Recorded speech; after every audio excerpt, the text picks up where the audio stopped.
교회에 와서 예배 드릴 수 있는 것, 이게 얼마나 기적인지, 이게 얼마나 하나님이 우리에게 큰 은혜를 주신 것인지 우리는 체감하지 못할 때가 참 많습니다. 오늘 본문에 나오는 아브라함도 그렇습니다. 이 아브라함이 지금의 블레셋 그랄 땅, 여기 그랄 땅으로 갔습니다. 블레셋 땅으로 간 거예요. 아비멜렉이라는 이 호칭어는 블레셋 왕들이 쓰는 칭호와 같습니다. 우리가 애굽의 왕들은 다 뭐라고 그래요? 바로잖아요. 애굽의 왕들은 하나같이 이름이 바로예요. 마찬가지로 블레셋 왕들도 칭호가 아비멜렉이에요. 바로 왕 하듯이. 이 지역으로 아브라함이 갔는데 여기가 하나님을 아까 아브라함이 말하듯이 하나님을 알지 못하는 곳이다. 그런데 여러분, 이 세상도 하나님을 아는 곳이에요? 아니에요. 하나님을 알지 못하는 곳이에요. 그런 곳에 아브라함이 갈 때 그는 자기의 아내 사라를 데려가게 되는데, 이 아내 사라가 여전히 아름다운 미모를 유지했나 봐요. 이 사라한테서 우리가 아름다움을 유지하는 비결을 배워야 되는데, 여러분, 이 아브라함의 아내 사라가 전에도 이 아내 사라가 이런 아름다움을 해서 아브라함이 한번 거짓말을 한 적이 있었거든요. 그런데 오늘 또 그런 실수를 범하게 되는데, 그런데 그 밤에 하나님이 아비멜렉에게 현몽하시고 그에게 이르시되 내가 데려간 이 여인으로 말미암아 내가 죽으리니 그는 남편이 있는 여자입니다. 지금 이 3절에 이 하나님께서 아비멜렉에게 나타나서 아비멜렉에게 너 지금 데려간 여자, 너 그 남편 있는 여자야. 너 그 남편한테 안 데려다 주면 너 죽여버릴 거야. 지금 쉽게 말하면 이런 상황이에요. 그런데요, 지금 이 상황을 아브라함은 알아요, 몰라요? 몰라요. 아브라함은 알지 못하는 상황이에요. 누가?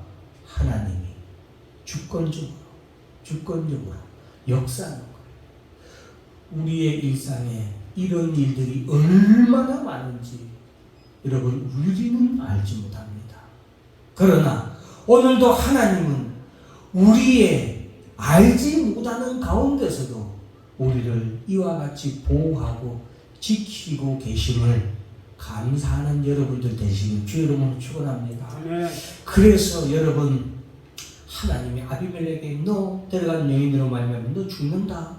그 남편 있는 여자야 하니까 아비멜렉이 아직 그 여자를 갖다가 데려가기만 하고 범하지는 않은 상태예요. 주여, 주께서 의로운 백성도 멸하시나이까? 아비멜렉이 이렇게 말하거든요. 이렇게 말하는 데는 또 우리가 성경적인 이해가 좀 필요한데, 소돔과 고모라가 멸망당한 지 얼마 안 지났어요. 소돔과 고모라가 왜 멸망당했어요? 하나님 앞에서 죄악된 것에 회개하지 않아서 하나님이 멸망시켰잖아요. 그 시대에 있는 사람들은 그걸 알까요? 모를까요? 알죠. 모르겠어요. 도시가 멸망을 당해버렸는데 한뉴스죠. 왜 멸망당했대? 하나님이 그 나라에 의인이 없어서 멸망시켰다. 아비멜렉이 주여, 주께서 의로운 백성도 멸하시나이까? 누가 했던 말이에요? 사실은 아브라함이 했던, 하나님께 기도했던 그거잖아요. 강구했던 거잖아요. 이제 하나님께 그때 아브라함이 이제 강구했는데, 어쨌든 아비멜렉이 그렇게 말합니다.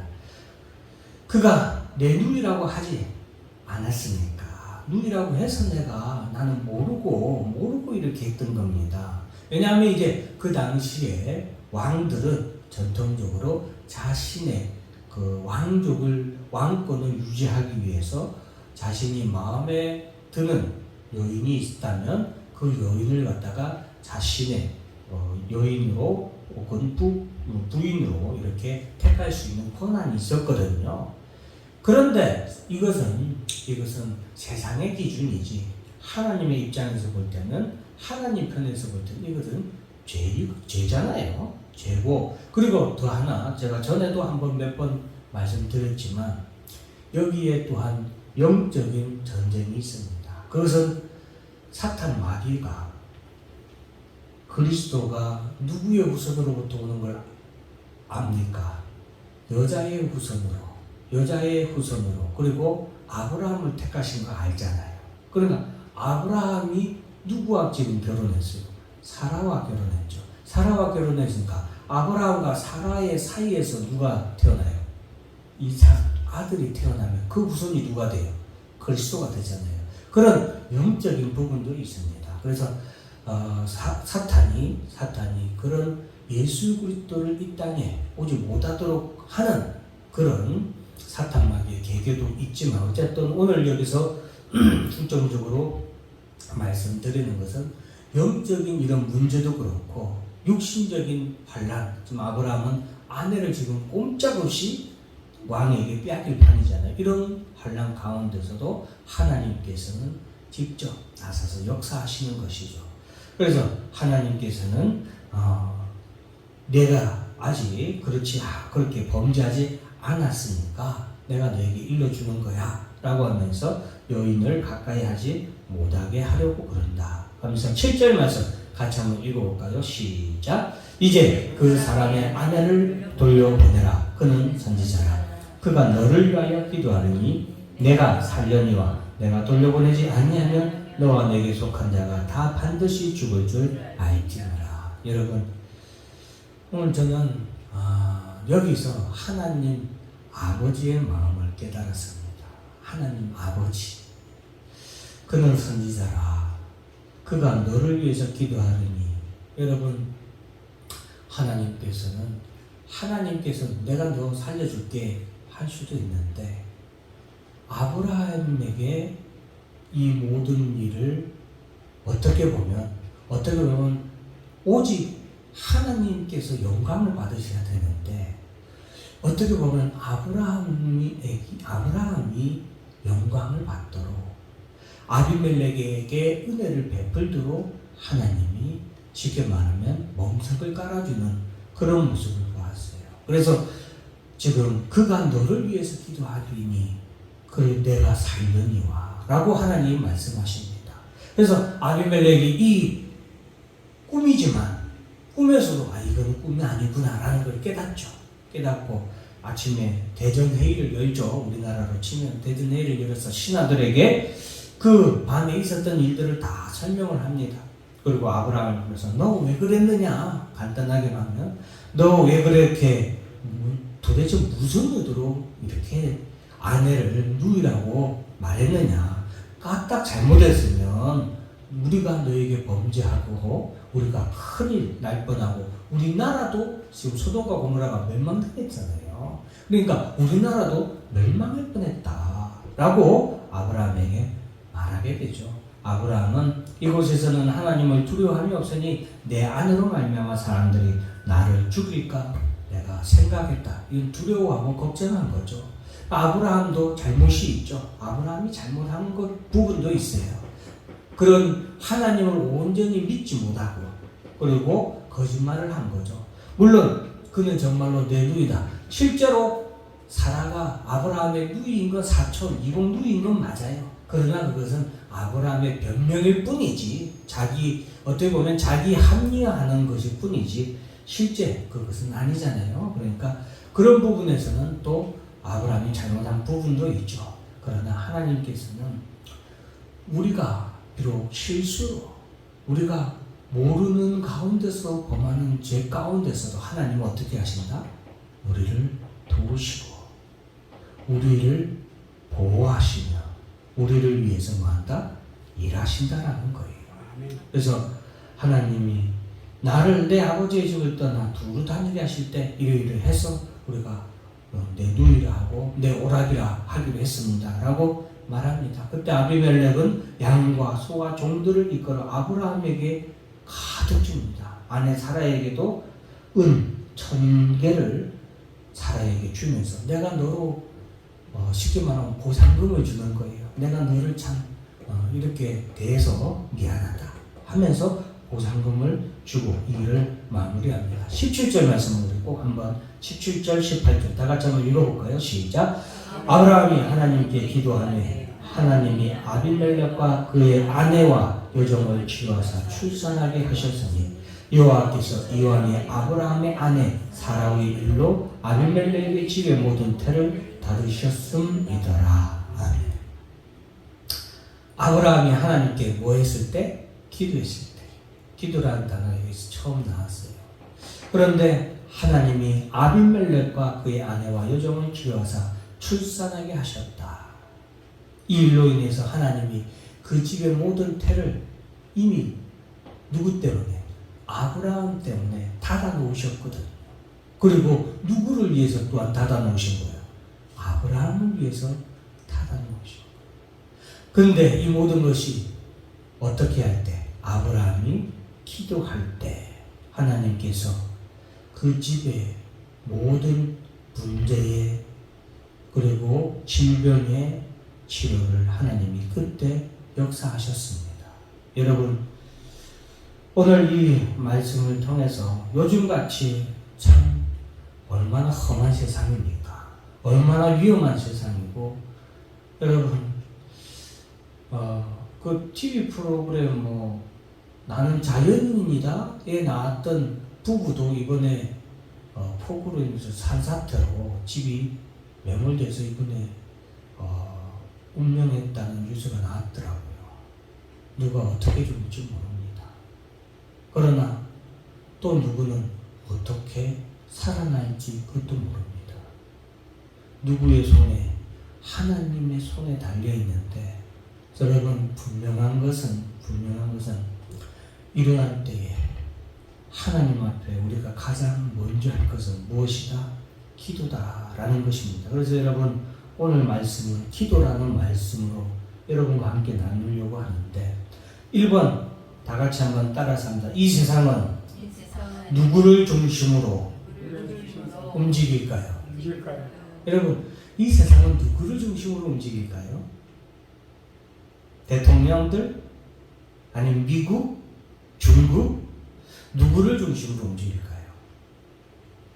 여러분, 우리 성도님들 아마 하나님 중심으로 움직입니다 라고 말씀하시겠죠. 예, 이 세상의 중심은 하나님이 구속의 역사를 중심으로 움직이십니다. 그런데 그 역사의 뭐라고 할까요? 기본, 근본, 뿌리도 무엇이냐? 하나님의 자녀 사랑이에요. 하나님이 세상을 이처럼 사랑하사 누구를 주셨으니? 독생자를 주셨으니. 여러분, 하나님이 누구를 사랑하셨습니까? 그 자녀를 사랑하셨습니다. 요즘에 제가 걸어다니면요, 눈에 보이는 사람은 전부 다 내 아들하고 내 딸하고 비교를 해요. 네? 예를 들어서 키를 보면서 우리 자녀 같은 우리 자녀랑 우리 딸도 키가 저만한데 아이고 그래도 키가 작아 보이진 않네. 그 사람을 보는 게 아니라 누구를 보는 거야? 내 딸을 보는 거예요. 그리고 밤에 늦게 이렇게 좀 약간 불량한 애들이, 젊은 애들이, 학생들이 모여 있잖아요. 아이고야 저러면 안 되는데 하면서 아이고 내 아들이 저 가운데, 내 딸이 저 가운데, 저 무리들 가운데 안 섞여 있는 게 참 다행이다 하고, 아이고 쟤들도 저걸 정신 차려야 되는데 하면서 누구랑 생각해요? 내 아들, 내 딸을 하고 비교를 해요. 우리 자녀들은 건강해서 참 다행이야. 여러분, 세상 저도 부족한데 내가 부모가 되고 내가 결혼을 해서 부모가 돼서 자녀를 낳는 순간 내가 아무리 부족하고 내가 아무리 모자라도 그때부터 나는 이 세상의 중심을 누구를 중심으로 놔요? 내 자녀들을 내 중심으로 놓게 됩니다. 그것이 모든 이 땅에 있는 부모들의 공통점이에요. 무엇을 먹어도 이걸 내 자녀 갖다 주면 좋아할 텐데. 제가 신학대학원에 다닐 때 그때 저희 집이 아마 제일 어렵고 제일 힘들고 제일 가난할 때였어요. 신학대학원에 다니면 보통 이제 전도사로 있잖아요. 근데 이제 그때는 또 우리 아내가 사모가 우리 아들 예강이를 뱃속에 임신했을 때예요. 그러니까 집에 돈 버는 사람이 누구예요?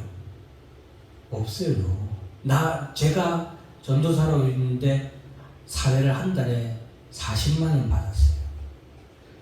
11조 감사 주정헌금 하고 휴대폰비 내면 끝나. 딱 없어. 집에 1원 한 장도 못 갖다 줘. 근데 우리 아내는 그때 임신해서 맨날 배고프다 하는데 먹을 게 없어서 우리 아내가 참을 먹고 그랬어요. 신학대학원에서 공부하면서도 가슴에 한이 맺히고 피가 맺혀서 더 열심히 물론 하기도 하고 더 기도도 하죠. 근데 이제 금요일에 신학대학원에서 공부하고 점심을 먹고 자기 집으로 돌아가요. 우리는 이제 기숙활동 생활을 했어요. 일주일 동안 월요일부터 금요일까지 그 신학교 기숙사에서 신학대학원 이제 기숙사에서 공부만 하는 거야. 성경 보고 말씀 읽고 공부만 하는 거예요. 그러다가 금요일 날 내려가는데 금요일 날에는 이 신학대학원에서 특별 메뉴를 주는데 그 뭘 줬냐면 부침개를 줬어. 그럼 제가 그 부침개는 꼭 안 먹고 누구 생각나서 집에 있는 뱃속에 있는 부인하고 뱃속에 있는 애기하고 집에서 철없이 있는 우리 그때 예담이가 아마 3살 그때였어요. 4살죠. 생각나서 그때 가지고 내려왔어요. 모든 것이 먹는 것, 입는 것, 모든 것이 누구를 중심으로? 자녀를 중심으로. 여러분, 오늘 보세요. 하나님이 누구를 중심으로 역사를 이어가십니까? 역사를 움직이십니까? 하나님의 자녀로 택함받은 아브라함과 사라를 중심으로 오늘도 하나님은 사랑하는 우리 하나님의 자녀들을 구원하기 위해서 환난 가운데 기도하는 하나님 앞에 부르짖는 자녀를 위해서 이 세상을 움직이고 섭리하시는 줄 믿으시기 바랍니다. 네. 사랑하는 성도 여러분, 하나님은 그 자녀를 세상의 중심으로 놓으신 하나님이시고 그 하나님이 오늘도 그 자녀들이 기도할 때에 아픈 자도 치료해 주십니다. 여러분, 죽은 사람도 하나님은 그 자녀가 기도할 때 뭐예요? 살리십니다. 예수님이 하나님의 아들 예수가 나사로가 살아나기를 하나님께 기도했을 때 나사로가 어떻게 해요? 무덤에서 걸어 나왔죠. 그리고 여러분, 야고보서에서도 엘리야가 3년 6개월 동안 가뭄이 비가 내리지 않도록 하나님께 뭐 했댔어요? 기도했댔어요. 기도할 때 하나님 뭐였어요? 비를 안 내려요. 이 땅에 여러분 비가 넘치고 홍수가 넘치고 누가 하나님의 자녀가 기도하면 이 홍수도 멈춥니다. 우리가 기도할 때에 병든 사람이 치료받습니다. 아이 출산 못하는 그런 질병이 아비멜렉 집안에 있는지 없는지 모르겠어요. 그 사람들은 알았는지 몰랐는지 모르겠어요. 그러나 누가 기도했을 때? 아브라함이 기도했을 때, 하나님의 택한 자녀가 기도했을 때 하나님 아버지는 뭐 했다? 그 집에 태를 여셨다. 여러분, 기도는 하나님이 일어나서 일하게 하시는 긴급 버튼입니다. 따라서 합니다. 기도는 긴급 버튼입니다. 기도하면 하나님이 뭐예요?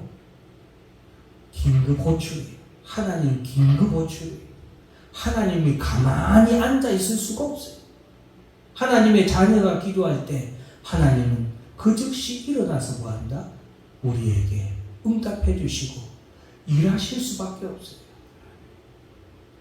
전에도 한번 제가 그거 이 몸에 크게 아팠던 적이 있는데 너무 아파가지고 기어서 병원을 갔어요. 근데 새벽이었는데 새벽에 병원에 문을 안 열었어요. 그 당시에는. 그리고 거기가 워낙에 시골이라 문을 안 열었는데 아파 죽겠는데 얼마나 아프면 제가 기어서 병원 문을 갔어요. 근데 문이 안 열린 거예요. 그래서 봤더니 그 병원 문 닫은 그곳에 이제 첫 번째 허탕을 치고 또 옆에 아는 전도사님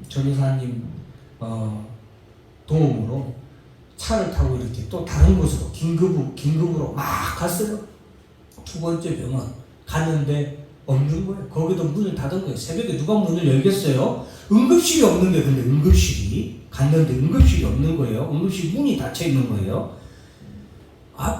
너무 아파서 이렇게 너무 앞에서 신음하는데 입에서 피가 위에서 피가 나와가지고 입으로 나오는 거예요. 얼마나 아프면. 그런데 마지막 세 번째 거기가 마지막이라는 거예요. 그 동네에서는. 아니면 이제 더